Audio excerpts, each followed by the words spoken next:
Hoy es 23 de mayo del 2016. A las personas que nos están siguiendo en YouTube, en nuestro canal, queremos agradecerles inmensamente. Hoy, con un cuento maravilloso, de una profundidad y de un mensaje que seguramente nos hará reflexionar acerca de la familia y la posición que cuenta, aunque estemos separados, aunque nuestros trabajos sean indignos. La madre de Ernesto en el puesto número 71. Muchísimas gracias, esperamos que lo disfruten.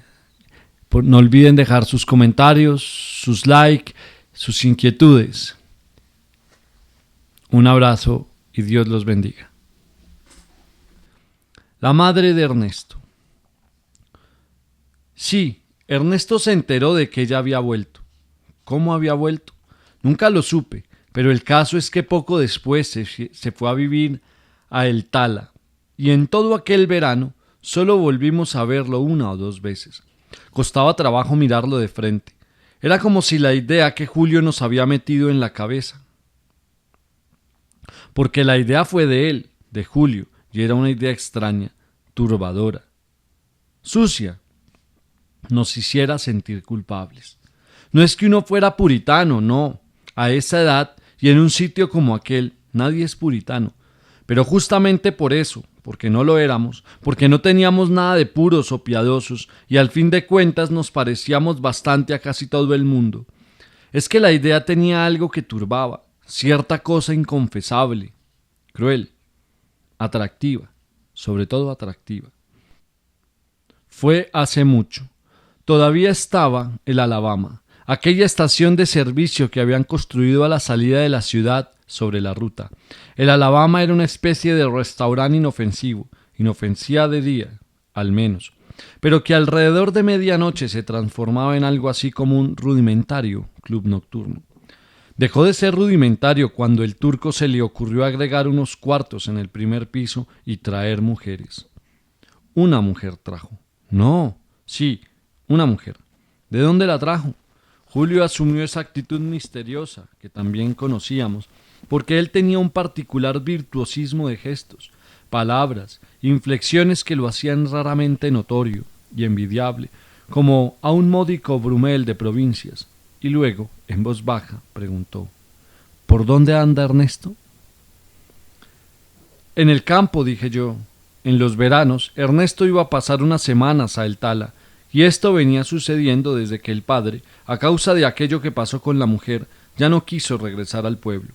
Yo dije en el campo, y después pregunté: ¿qué tiene que ver Ernesto? Julio sacó un cigarrillo. Sonreía. ¿Saben quién es la mujer que trajo el turco? Aníbal y yo nos miramos. Yo me acordaba ahora de la madre de Ernesto. Nadie habló. Se había ido hacía 4 años con una de esas compañías teatrales que recorren los pueblos. Descocada, dijo esa vez mi abuela. Era una mujer linda, morena y amplia. Yo me acordaba, y no debía de ser muy mayor. ¿Quién sabe si tendría 40 años? ¿Atorranta? No. Hubo un silencio y fue entonces cuando Julio nos clavó aquella idea entre los ojos, o a lo mejor ya la teníamos.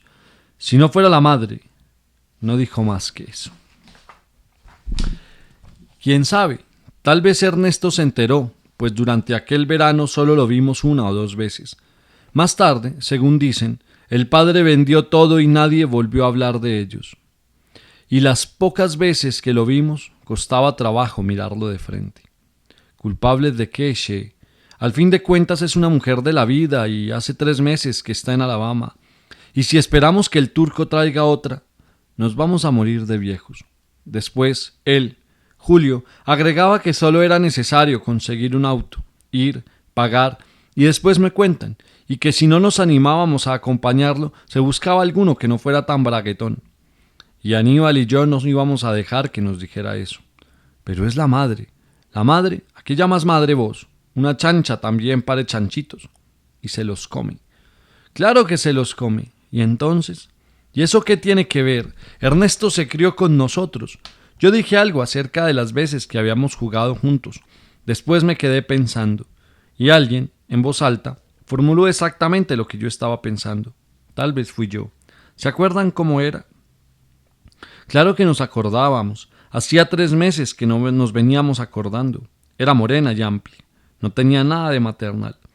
Y además ya fue medio pueblo. Los únicos somos nosotros. Nosotros, los únicos.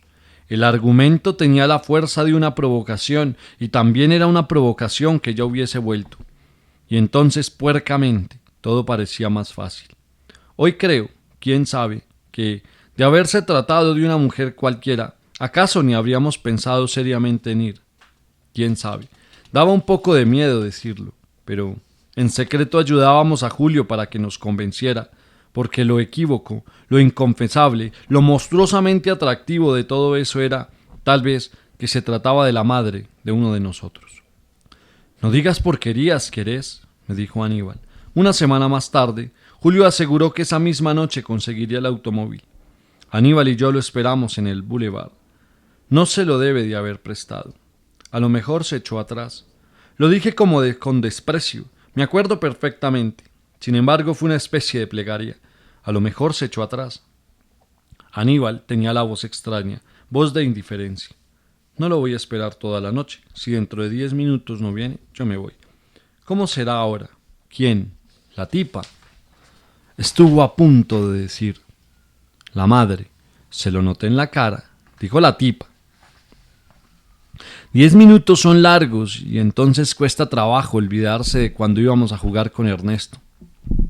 Y ella, la mujer morena y amplia, nos preguntaba si queríamos quedarnos a tomar la leche. La mujer morena amplia. Esto es una asquerosidad, che. ¿Tenés miedo?, dije yo. Miedo no, otra cosa. Me encogí de hombros. Por lo general, todas estas tienen hijos. Madre de alguno iba a ser. No es lo mismo. A Ernesto lo conocemos. Dije que eso no era lo peor. 10 minutos. Lo peor era que ella nos conocía a nosotros y que nos iba a mirar. Sí, no sé por qué, pero yo estaba convencido de una cosa. Cuando ella nos mirase iba a pasar algo. Aníbal tenía cara de asustado ahora. ¿Y 10 minutos son largos?, preguntó. ¿Y si nos echa? Iba a contestarle cuando se me hizo un nudo en el estómago. Por la calle principal venía el estruendo de un coche con el escape libre. «Es Julio», dijimos a dúo. El auto tomó una curva prepotente, todo en él era prepotente, el buscahuellas, el escape, infundía ánimos. La botella que trajo también infundía ánimos. Se la robé a mi viejo. Le brillaban los ojos, a Aníbal y a mí. Después de los primeros tragos, también nos brillaban los ojos. Tomamos por la calle de los Paraísos, en dirección al Paso a Nivel. A ella también le brillaban los ojos cuando éramos chicos. O quizás ahora me parecía que se los había visto brillar. Y se pintaba mucho, la boca sobre todo. ¿Fumaba? ¿Te acordás? Todos estábamos pensando lo mismo, pues esto último no lo había dicho yo, sino Aníbal. Lo que yo dije fue que sí, que me acordaba, y agregué que por algo se empieza. ¿Cuánto falta? 10 minutos. Y los 10 minutos volvieron a ser largos, pero ahora eran largos exactamente al revés. No sé, ¿acaso era porque yo me acordaba, todos nos acordábamos, de aquella tarde cuando ella estaba limpiando el piso y era verano, y el escote al agacharse se le separó del cuerpo y nosotros nos habíamos codeado? Julio apretó el acelerador. A fin de cuentas, es un castigo. Tu voz, Aníbal, no era convincente. Una venganza en nombre de Ernesto, para que no se atorranta. ¡Qué castigo, ni castigo! Alguien, creo que fui yo, dijo una obscenidad bestial. Claro que fui yo. Los tres nos reímos a carcajadas y Julio aceleró más. ¿Y si nos hace echar? Estás mal de la cabeza vos. En cuanto se haga la estrecha, lo hablo al turco o armo un escándalo que le cierran el boliche por desconsideración con la clientela. A esa hora no había mucha gente en el bar. Algún viajante y 2 o 3 camioneros. Del pueblo, nadie. Y vaya a saber por qué. Esta último me hizo sentir audaz, impune. Le guiñé el ojo a la rubiecita que estaba detrás del mostrador. Julio, mientras tanto, hablaba con el turco. El turco nos miró como si nos estudiara, y por la cara desafiante que puso, me di cuenta de que él también se sentía audaz. El turco le dijo a la rubiecita: «Llévalos arriba». La rubiecita subiendo los escalones. Me acuerdo de sus piernas y de cómo movía las caderas al subir. También me acuerdo de que le dije una indecencia y que la chica me contestó con otra, cosa que, tal vez por el coñac que tomamos en el coche o por la ginebra del mostrador, nos causó mucha gracia. Después estábamos en una sala pulcra, impersonal, casi recogida, en la que había una mesa pequeña, la salita de espera de un dentista. Pensé a ver si nos sacan una muela. Se lo dije a los otros, a ver si nos sacan una muela. Era imposible aguantar la risa, pero tratábamos de no hacer ruido. Las cosas se decían en voz muy baja. Como en misa, dijo Julio, y a todos volvió a parecernos notablemente divertido. Sin embargo, nada fue tan gracioso como cuando Aníbal, tapándose la boca y con una especie de resoplido, agregó: «Mira, si en una de esas sale el cura de adentro». Me dolía el estómago y tenía la garganta seca de la risa, creo, pero de pronto nos quedamos serios. El que estaba dentro salió. Era un hombre bajo, rechoncho, tenía aspecto de cerdito, un cerdito satisfecho. Señalando con la cabeza hacia la habitación hizo un gesto, se mordió el labio y puso los ojos en blanco. Después, mientras se oían los pasos del hombre que bajaba, Julio preguntó: «¿Quién pasa?». Nos miramos. Hasta ese momento no se me había ocurrido, no había dejado que se me ocurriese, que íbamos a estar solos, separados delante de ella. Me encogí de hombros. ¿Qué sé yo? Cualquiera. Por la puerta a medio abrir se oía el ruido del agua saliendo de una canilla. Lavatorio. Después, un silencio y una luz que nos dio en la cara. La puerta acababa de abrirse del todo. Ahí estaba ella. Nos quedamos mirándola, fascinados. El desabille entreabierto y la tarde de aquel verano. Antes, cuando todavía era la madre de Ernesto y el vestido se le separó del cuerpo y nos decía si queríamos quedarnos a tomar la leche. Solo que la mujer era rubia ahora, rubia y amplia. Sonreía con una sonrisa profesional, una sonrisa vagamente infame. Bueno, su voz inesperada me sobresaltó. Era la misma. Algo, sin embargo, había cambiado en ella, en la voz. La mujer volvió a sonreír y repitió: «Bueno», y era como una orden pegajosa y caliente. Tal vez fue por eso que los tres juntos nos pusimos de pie. Su desabille, me acuerdo, era oscuro, casi traslúcido. «Voy yo», murmuró Julio, y se adelantó, resuelto. Alcanzó a dar 2 pasos, nada más que 2, porque ella entonces nos miró de lleno, y él, de golpe, se detuvo. Se detuvo quién sabe por qué, de miedo o de vergüenza tal vez, o de asco, y ahí se terminó todo. Porque ella nos miraba y yo sabía que, cuando nos mirase, iba a pasar algo.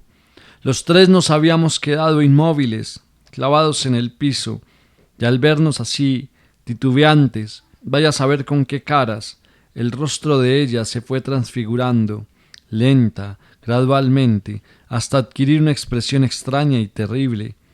Sí, porque al principio, durante unos segundos, fue perplejidad o incomprensión. Después no, después pareció haber entendido oscuramente algo, y nos miró con miedo, desgarrada, interrogante. Entonces lo dijo si le había pasado algo a él, a Ernesto. Cerrándose el desabille, lo dijo. Bueno, muchísimas gracias por escuchar esta maravillosa narración, un relato sin duda alguna desgarrador, que prueba, sin discusión alguna, que independientemente del oficio, de las cosas en las que nos veamos envueltos en nuestra vida, siempre llevaremos la vena y la protección y el cuidado y el pensamiento de nuestros hijos, y que nunca pensaremos que alguien pueda estar buscando realizarle algún daño.